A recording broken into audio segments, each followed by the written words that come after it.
Hi guys, my name's Vanessa Smedley and I'm a painter. Today we're going to paint this cute little guy right here, this little red panda, mainly because my daughter loves them. So we're going to use watercolor pencils to paint it with, which, come to think of it, I'm not really sure if you use the term painting with these pencils or sketching, but whatever nomenclature you want to use here, I'm going to show you a couple of different ways to use these pencils. So, let's do this! Here are the materials today. Go ahead and pause and screenshot, or they're listed in the description for you.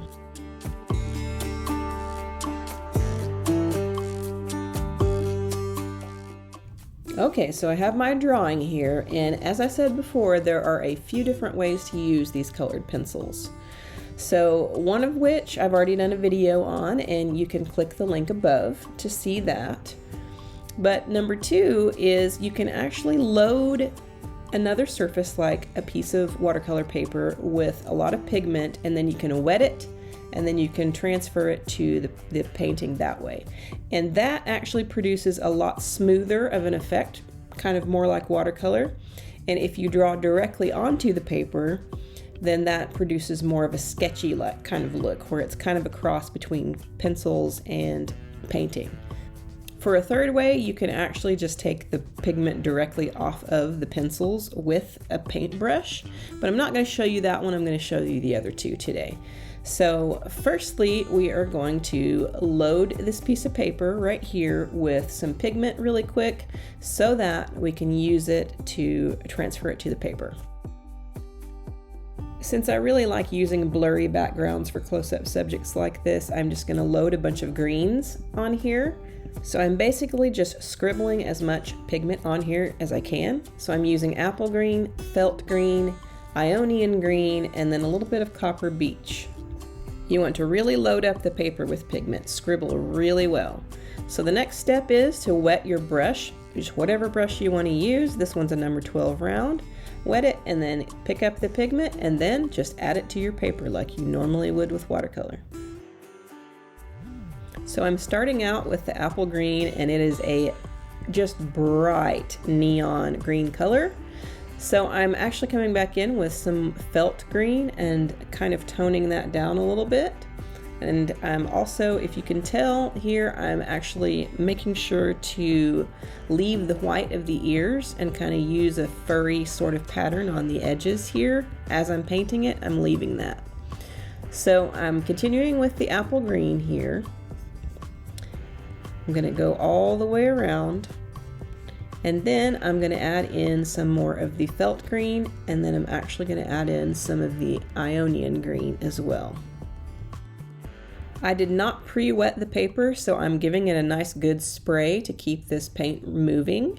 And now I'm adding in the Ionian green, and then I'm also going to add in just a little bit of the copper beech towards the end to add just a little bit of variation in tone, because right now this is all green.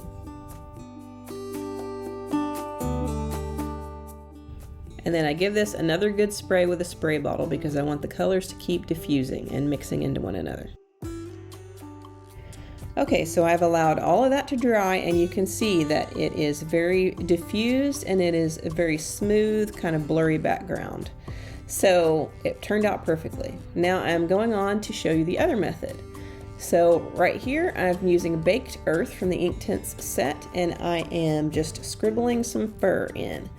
And I'm actually using light pressure right now, and I'll come back in and use firmer pressure in some other areas, like right here next to his eyes and in some shadow areas of the fur. So basically just press a little bit harder anywhere that you want it darker. But I don't want to go too dark too quick, so right now I'm just giving it kind of a basic once over, kind of lightly.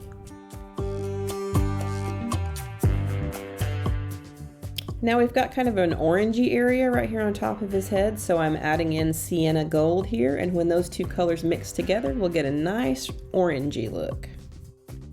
Kind of all looks the same right now, but it won't once it's activated. Now I've come back to Baked Earth, and I'm putting in a very dark area right here in the shadow of his neck, and I'm just going to continue to add that in until I feel like it's dark enough.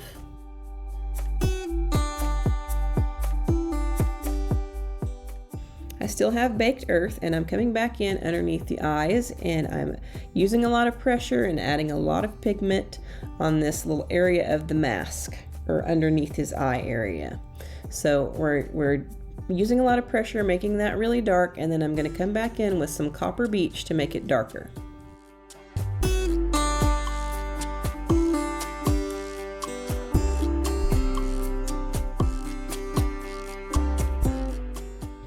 I'm going to continue using copper beech here to add in a few darker areas and shadows and just definition in the fur here and there.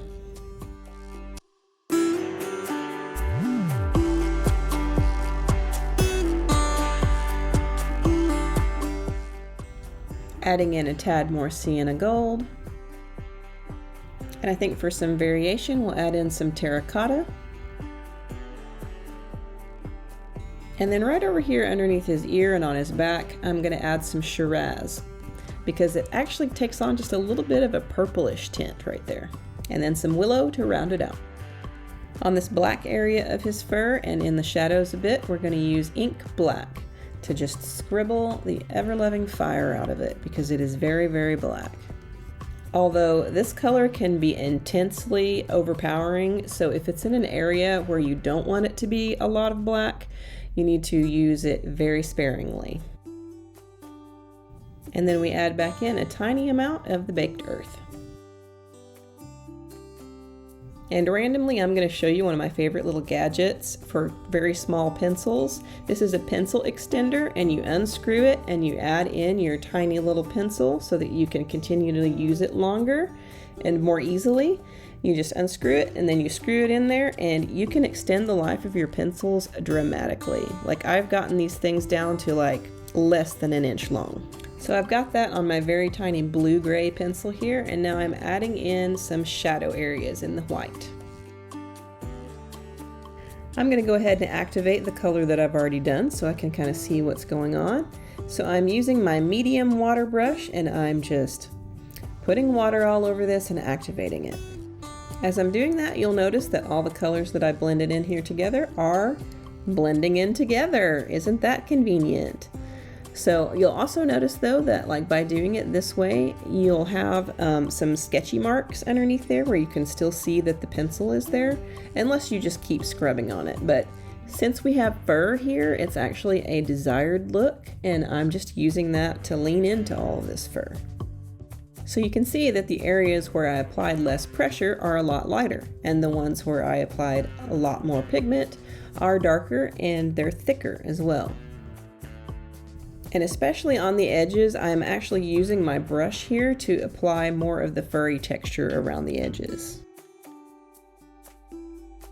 And now you can see how overpowering this black is. So you want to be very, very careful, especially during this area right here where you've got the white that you want to preserve.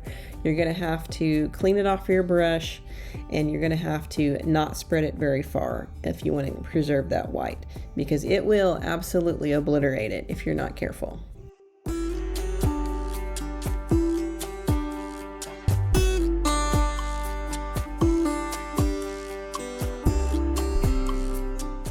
Got all this black here, and it's still wet, and I'm just continuing to blend that outwards. So you can see that there is kind of a little bit of an overlap there between the black and the brown, or reddish brown, whatever it is, and you're just blending that softly into the rest of his fur. I'm coming back in with my blue-gray, and I'm adding some details and some shadows to the white area. Maybe it's a simplification of things, but I love to use this color for shadows on white. So I'm using it for the shadows and also for the details of the whiskers, or the little whisker patches that the whiskers emerge from. I don't know what you call those. Doing the same thing for the ears.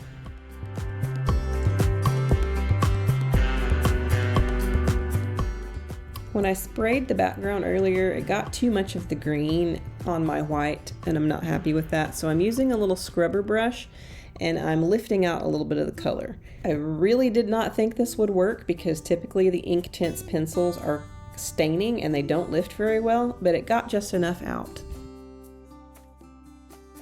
I did not allow this to dry completely before I came back in with blue gray and started drawing on it. So I'm going to show you what happens real quick when you do that. You see those three really dark lines right there on the left of the ear? That's what happens when you draw on top of wet paper. The wet paper will hang on to that pigment and make it really dark, which is fine if you want it to be dark, but if you don't, that's a problem. I'm using blue gray for the top little bit of his nose here, and then for underneath I'm using the ink black.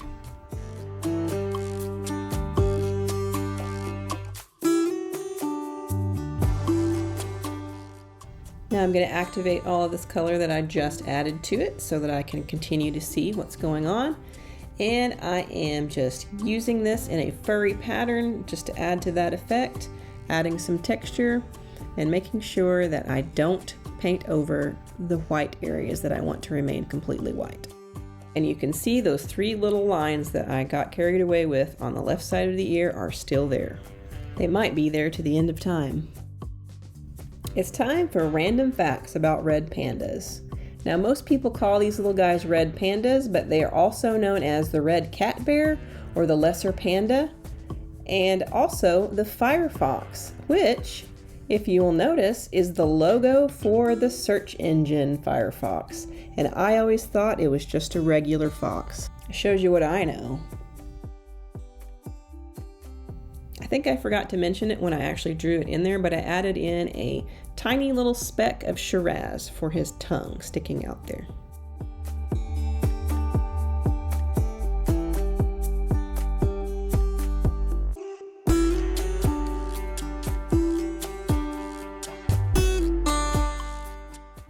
Now we're going to work on filling in the eye, and I'm starting out with Willow. And I'm using that as a base color, and then I'm drawing around the highlights of the eyes, and for right now I'm drawing around the pupil as well. Then I'm going to use a little bit of baked earth, and I'm adding that next to the pupil, and then I'm using a tiny amount of black around the edges.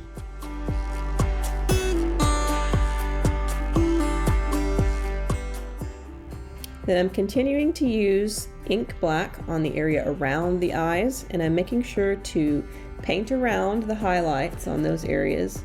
Kind of looks like the little guy's wearing eyeliner, doesn't it? But anyway, now I'm going to go ahead and activate all that color, only I'm being very careful to not over activate the black. We want it to stay where it is. So I'm using my tiniest of the water brushes, and I'm activating that very carefully. And mainly I'm just not spreading the color around, I'm kind of just keeping it in the areas that I originally put it in, especially the black.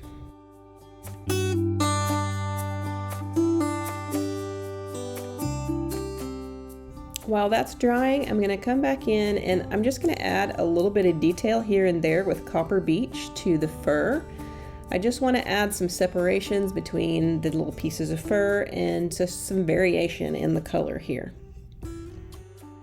Another random fact is that fossil evidence suggests that red pandas are close relatives to raccoons, which they kind of look like, to be honest. But DNA evidence suggests that they're more related to weasels or skunks. Now I'm filling in the pupil of the eye with the ink black, only I got a little bit carried away with it, so I'm taking a speck of that back out by lifting it with my water brush. Now I'm activating all of that Copper Beech that I added in for details.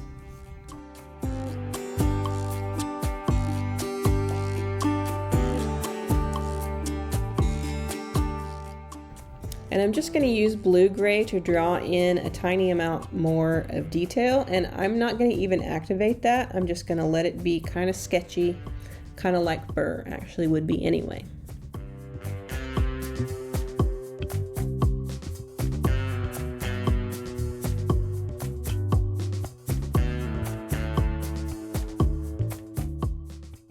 I've let all of that dry, and now I'm coming back in to add in the very final details and highlights. So I'm using this 0.7mm Posca pen for the highlights of the eyes, for the underneath the eyelids, for adding in some extra white fur, all along the edges, cleaning up the edges of the fur, all of that kind of stuff.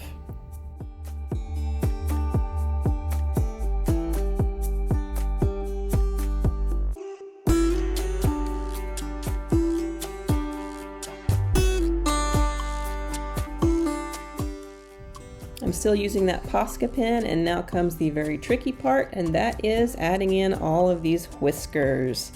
So ideally you want to use just one nice fast stroke on all of those, but sometimes you have to come back in and do it twice, just because the Posca pen may kind of fade and be a little bit more translucent than you want it to. So I did do that, but it turned out all right. There's my second pass here.